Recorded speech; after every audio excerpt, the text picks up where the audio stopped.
a man suddenly realized that no matter how much water he drank, he couldn't quench his thirst. But when he spotted a lake ahead, he rushed toward it like a madman, plunged his head into the water, and began gulping it down. It wasn't until he regained his senses and cried for help that people noticed something was wrong and rushed to save him. However, to everyone's shock, the man had been drained of all his moisture by something. Jason, who witnessed this, was stunned and immediately ran home in fear. But when he got home, he found his wife and children also frantically drinking water. Remembering what had just happened, he urged his family to put down their glasses and head to the hospital, unaware that it was already too late. By the next morning, the lake was covered with lifeless bodies. Police suspected the lake's water was poisoned, but after experts tested the water, they found no toxins, only some insect eggs. Before the police could figure out what was happening, another call came in reporting a family member dead in their bathtub. Police rushed to the scene, but when they entered the bathroom, they were met with a horrifying sight. Countless long worms were emerging from the victim's body. After analysis, experts identified the worms as mutated horsehair worms, originally parasites in insects. They had now begun infecting humans. The horsehair worms absorb nutrients from their host until they mature, then stimulate the host's brain to create an illusion of thirst. This drives the host to consume water, allowing the worms to emerge, lay eggs, and reproduce until the host dies. After the news broke,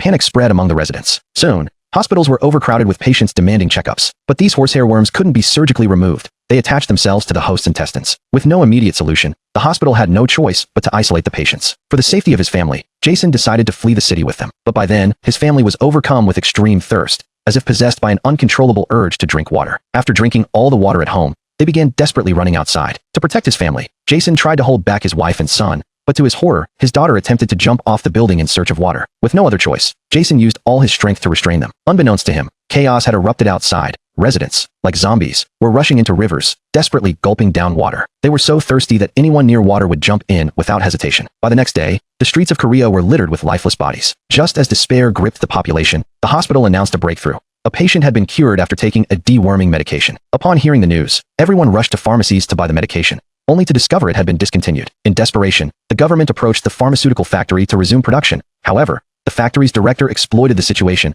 demanding $1 billion to sell the company. A stark reminder of human greed. Fortunately, Jason had once worked for that pharmaceutical company. Using his connections, he convinced the security guard to let him in, allowing him to steal a box of the deworming medication from the warehouse. He planned to return home quickly to give the medication to his family, but then he noticed a thirsty baby crying in its mother's arms. Seeing he had extra pills, he quickly stepped out of his car and gave one to the woman. But as he tried to get back into his car, others noticed the medication in his hand. At that point, escape was impossible. When the chaos subsided, all the deworming pills in his possession had been stolen. Overwhelmed with despair, Jason cursed himself for being too kind.